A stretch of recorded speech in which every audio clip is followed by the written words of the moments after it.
Hi, I'm Carolyn Langdon and welcome to Cook Like Carolyn.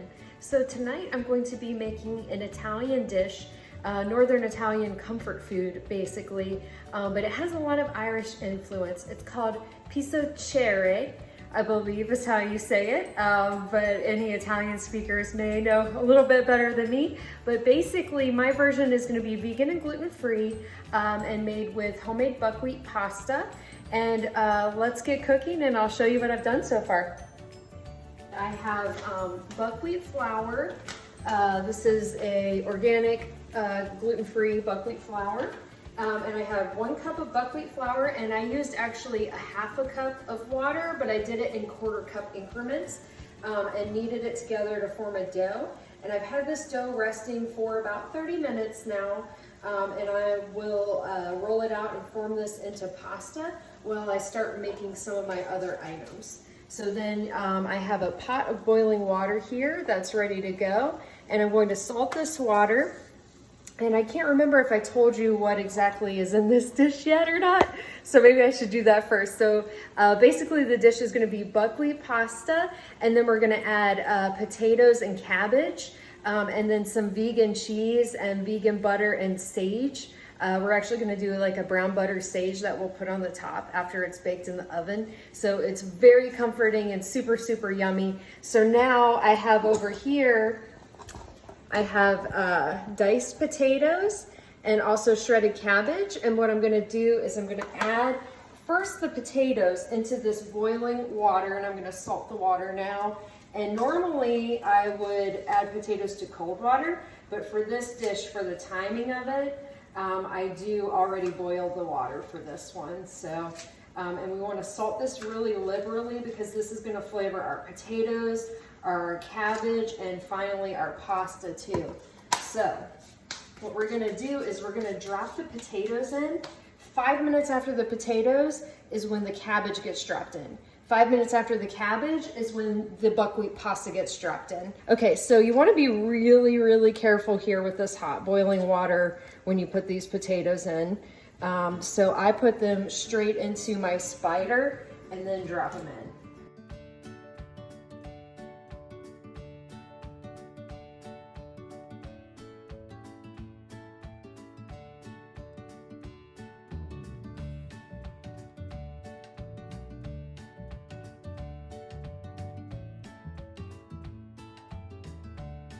So now we've got all the potatoes in, and I'm just gonna time this for 5 minutes from now. And what I'm gonna do in the meantime here is I'm actually gonna flip bowls.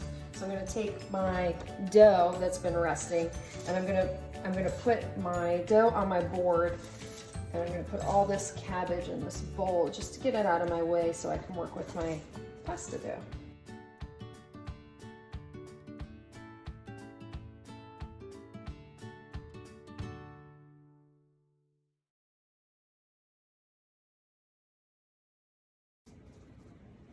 So I'm just gonna put a little bit of flour on my board and on my hands just to help the pasta not to stick. Okay, hopefully you guys can see. And I'm just gonna roll this out to about 1/4 inch thick, and I'm gonna slice it about 1/4 inch thick.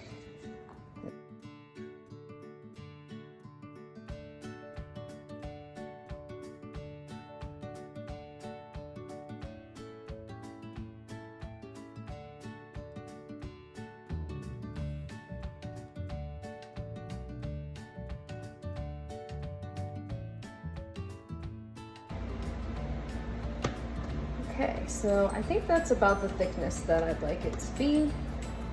And if you wanted to make more pasta, you could just increase the recipe. I think the last time I made this, I think I actually made more pasta, but I was kind of, a lot of times I won't measure, so I'll just make as much as I want.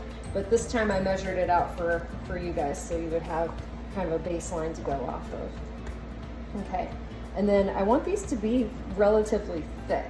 So I'm gonna do about 1/4 inch thickness on these pieces of pasta.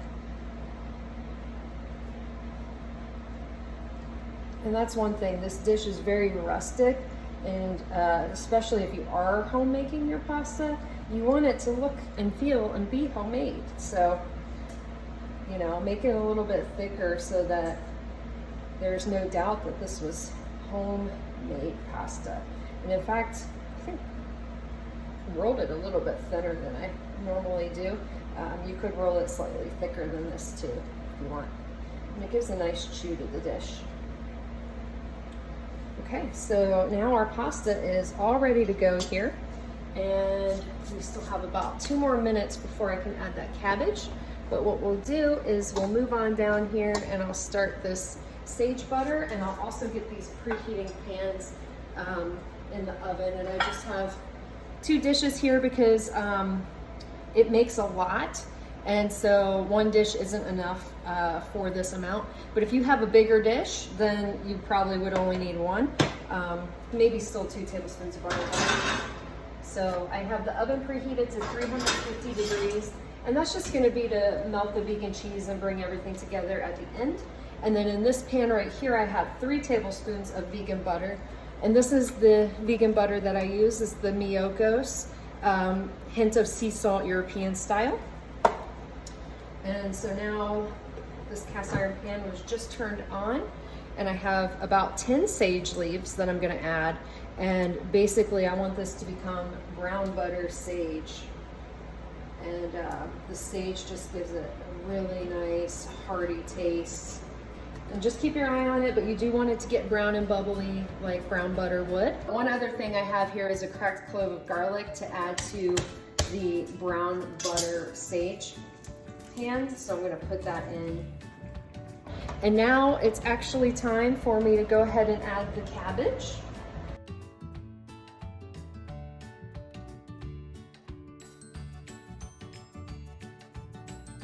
And now I'll just go ahead and grate up my cheese, and I'll tell you about the vegan cheese that I have here today. So I'm going to be using this vegan parm, Violife.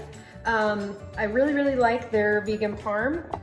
And actually when I make this dish normally, I also use Violife vegan cheddar blocks, but I thought I had some, but I must have used it all and ran out. So today I'm gonna use Violife smoked provolone slices in it instead. And this is just gonna give it a smoky taste. So if you prefer to have a smokier taste, you can use this.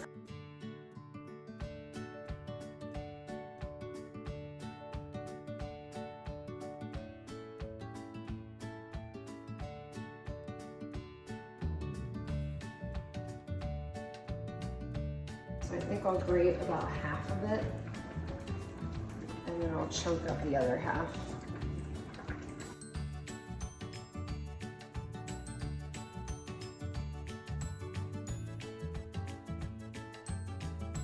So now we can go ahead and drop our pasta, and I'll show you how I do that.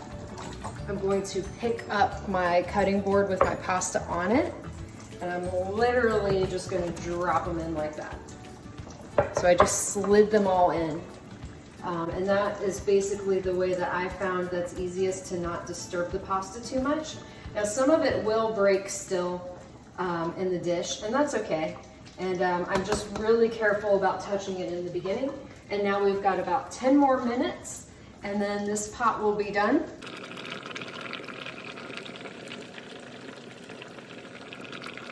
Welcome back. So it's been about 10 minutes and my pasta, potatoes, and cabbage are all fully cooked now and boiled and ready for the next step. I also already did my brown butter sage with the garlic. Just be very careful that you don't burn the garlic. I actually pulled my garlic cloves out, and then now it's off the heat, so I put them back in because I definitely want to keep that garlic flavor in the dish for me.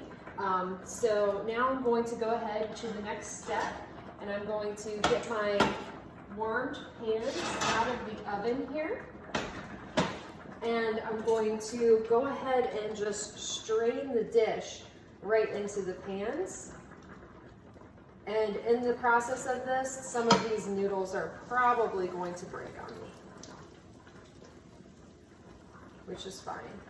And you can tell that these pans are very hot.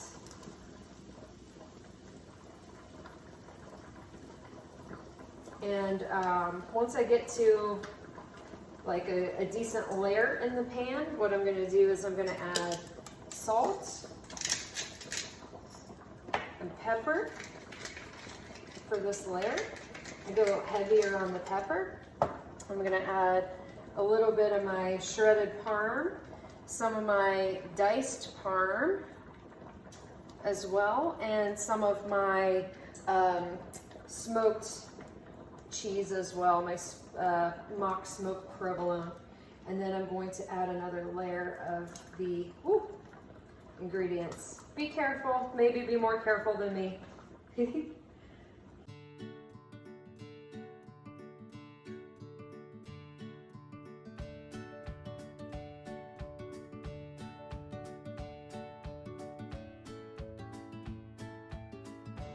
And then what I'm going to do is the same thing that I did in this other pan.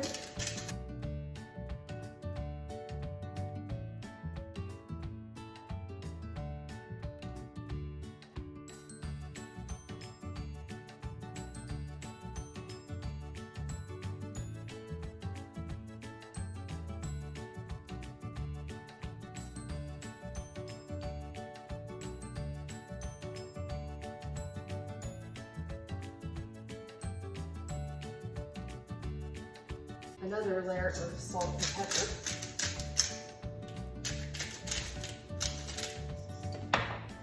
Lots of pepper on the top.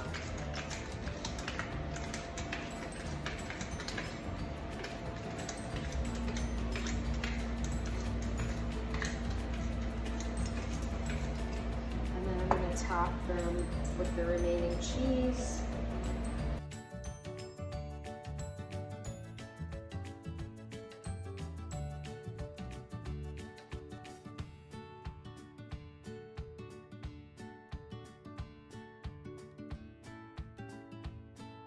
You a close-up of this.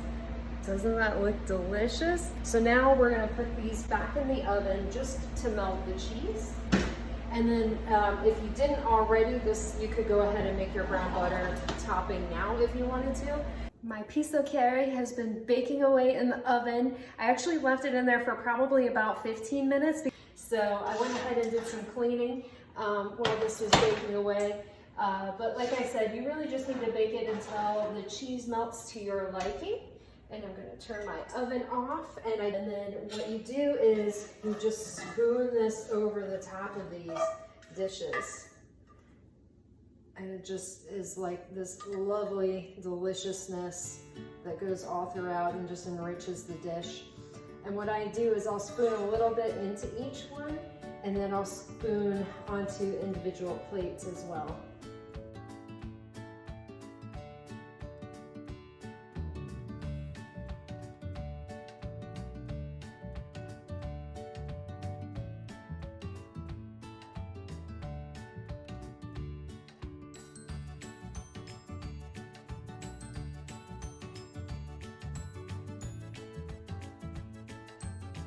I'll spoon some more of this yummy sage butter, and I'll get a couple of these sage leaves on here too. Of course, if you wanted to, you could make more of the sage butter to your heart's content. And then I like to finish it off with even more fresh cracked black pepper. And there you have it. Oh, it's so piping hot. I don't know if you can see the smoke on the camera, but it looks so good and hearty. And I'm gonna take a bite, and I wanna make sure I get a piece of the noodle, which I'll kind of have to break up. And sage leaf in there, I heard it crunching. Piece of cabbage and potato. It's gonna be so hot.